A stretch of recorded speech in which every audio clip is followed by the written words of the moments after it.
All right, it is still very early in the Christmas and holiday shopping season, but the numbers that we are getting are showing that if you were doing anything online, anyone who does stuff online is doing very well. If you're more the brick and mortar type, you're not doing as well. But again, that gets blurred too, because a lot of the brick and mortar guys have an online presence as well. And who would know that better than Hudson Bay Company CEO Jerry Storch? I was going over Jerry's responsibilities. Besides being the former Toys R Us guru, now at this company, you got Hudson's Bay, you got Lord & Taylor, Saks Fifth Avenue, Saks Off Fifth, Home Outfitters, HBC. Whoa, it's a lot under your purview there. So you can't take. Good afternoon. You can't take an hour off. No, season, right? but it's great to be here. Good to have you. Well, what are you noticing? I mean, you have beefed up the online presence. You were doing that in your Toys R Us days. But does it blur the line? I mean, when both are combined, do they look good? Absolutely. It's a false dichotomy being drawn between shopping in store and shopping on the web. Consumers shop with brands and with retailers they love. So we're seeing a convergence. So for example, over Black Friday weekend, you're seeing something that used to be predominantly bricks and mortar becoming an event that's also huge online. So it's a cyber Black Friday. Meanwhile, why do the people who know the sales are the same online go to wait online? Because they like to get more variety. Do they all like have to black see it in belts and stock. karate for this? I mean, jeez. They like to see it in stock. A lot of people like the experience. Black Friday generally is a very. Who likes the experience? The customers who come. Really? Keep in mind, 75% of the business this Black Friday still took place in stores, and the customers who went were very happy. It's very social. They like going. They like trying to score bargains. There's a thrill of the hunt. There's the search. There's the thrill of the deal. Now, 25% chose to stay home. That's just fine with us. We do both. We do well over $1 billion online. That's fine. But I That's think what's great. lost to this, Jerry, you and I have chatted about this before. You don't get credit for that when your combined sales are included. Like if you look at online and the traditional sales, because that masks the overall strength of the sales.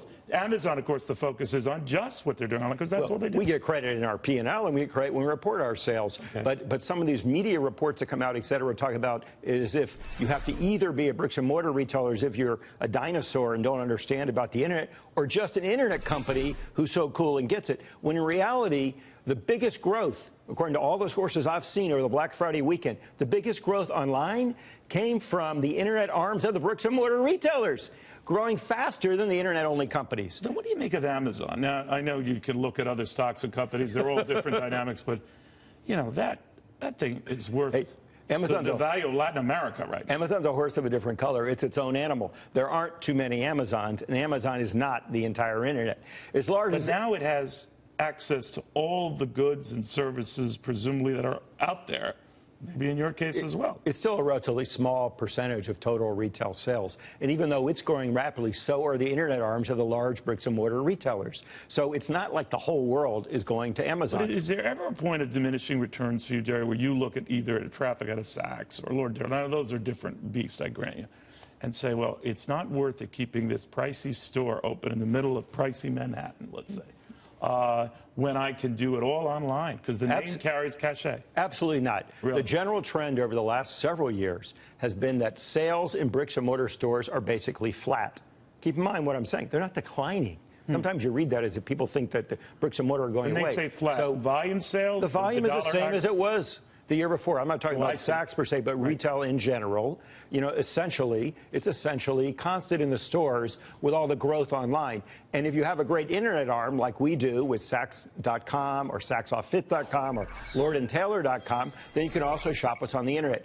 And more what's starting to happen is the channels are physically merging as well. So customers like to shop online and pre-shop, decide what they want to buy, but go to the store to pick it up for the immediacy. It's instant. Customers also like to buy it online and have you ship it for them, which may well these days be coming from a store, which is like a mini distribution center. Meanwhile, many of our businesses are very service intensive. I don't know about you, but when my wife wants to buy that special dress, we go to the store and she tries on more than one dress. You know, 10, 20 dresses till we get just the perfect one. You don't go to a bar and just wait it out? You can't do that online. And also you have skilled salespeople who can help you. But, you know, you choose. Other times she shops online. That's the customer's choice. The internet guys, meanwhile, are going to have to add physicality or they're going to lose. The internet-only guys are not going to be able to keep up because the customer likes to go to the store, too. Toys R Us and all that, you know, if people know the toys they want, they just go online to find them now, right? Again, 75% of the sales for Black Friday weekend happened in stores. Cyber Monday's also been something that's been subject to convergence. So most of us, like we did at Lord & Taylor, for example, we have a cyber sale, or at Saks Off 5th, that started on Sunday in the stores. Well, so it's the same offers that are online, so customers who choose the stores can get them there. Discounted Saks an oxymoron? Saks Off 5th offers incredible value every day. People love off-price is one of the most rapidly growing parts of the retail spectrum. Off-price at Saks is in the eye of the beholder, right? Well, if you want to buy, the most current, up-to-date, fantastic Chanel handbag, go to Saks Fifth Avenue. If you want to get a great deal on designer apparel for that's at a bargain, you go to Saks Off Fifth. And this is TJ Maxx is worth more than Target. And TJ Maxx is the leader in the off-price space. So with Saks Off Fifth, we're growing in that space. All right. But did you do anything about the people at Saks here who immediately as you go in the store, they're spraying cologne and perfume at you?